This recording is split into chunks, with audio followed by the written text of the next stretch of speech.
pretty good exchange here between Pramila Jayapal, one of the co-chairs of the Progressive Caucus in the House, just going after AG Attorney General William Barr, who's, more or less enabling the fascism to happen on the streets of Portland and elsewhere, potentially. Let's check it out.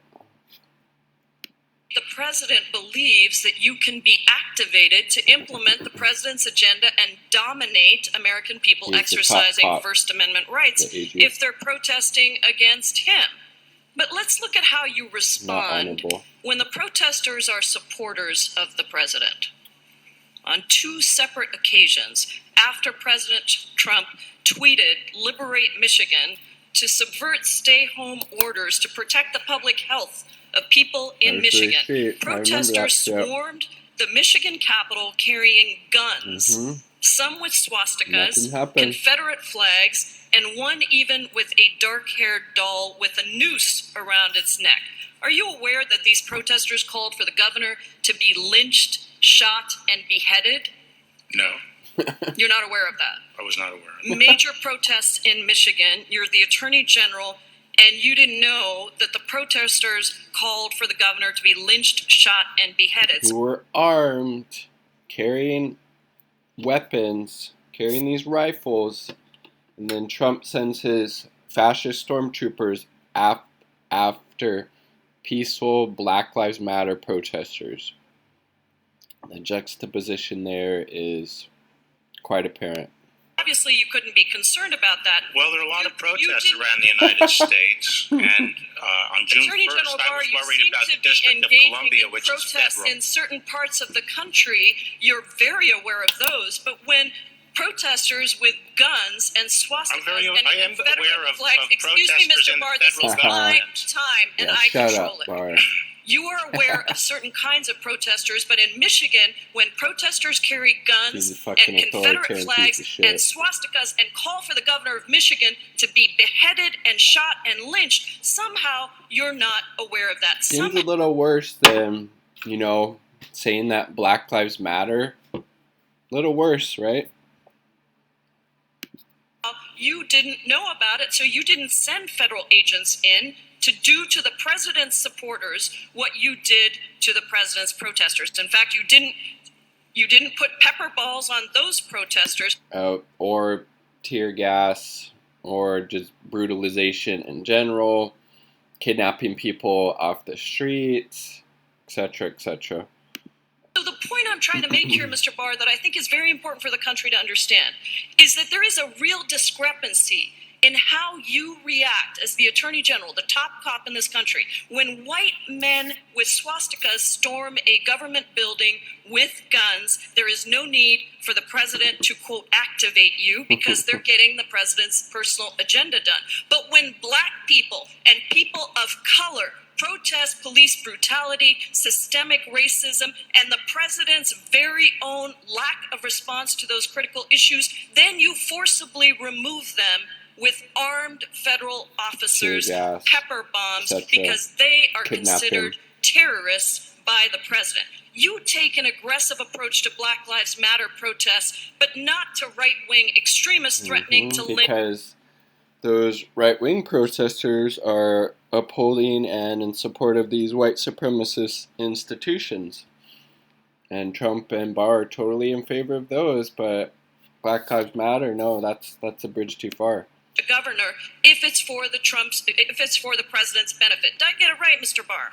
I have responsibility for the federal government, and the White House is the seat of the executive Mr. Barr, let me just make it clear. You are supposed to represent the people of the United States of America, not violate people's First Amendment rights. You are supposed to uphold democracy and secure equal justice under the law, not violently dismantle certain protesters based on the president's personal agenda.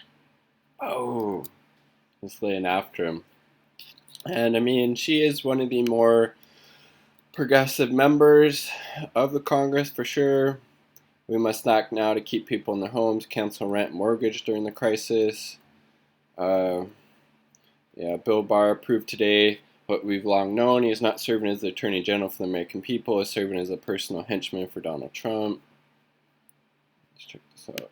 Donald Trump. And he has no interest whatsoever in ensuring safe elections. He has no interest in actually taking on police brutality and racism. Mm-hmm. He uses the department to essentially counter any protesters that are protesting Donald Trump. But he does not use the department to protect people when protesters are actually implementing Trump's agenda. And I gave a very specific example of DC? Lafayette Square and how he reacted there versus how he reacted in Michigan when protesters with rifles, with swastikas, Confederate flags were storming the Capitol in Michigan and calling for the governor to be beheaded, lynched, and shot. And Bill Barr actually said, it stunned me, that he wasn't even aware of those incidents. Really? So Bill Barr showed us today exactly what we've known, which is he has no interest in protecting the interests of the American people. He just wants to do whatever Donald Trump tells him to do. And I even gave a quote where Donald Trump says, I have Bill Barr here with me, and we will activate Bill Barr. We will activate him very strongly. Exactly. So Bill Barr gets activated by Donald Trump. Taxpayer dollars hard at work.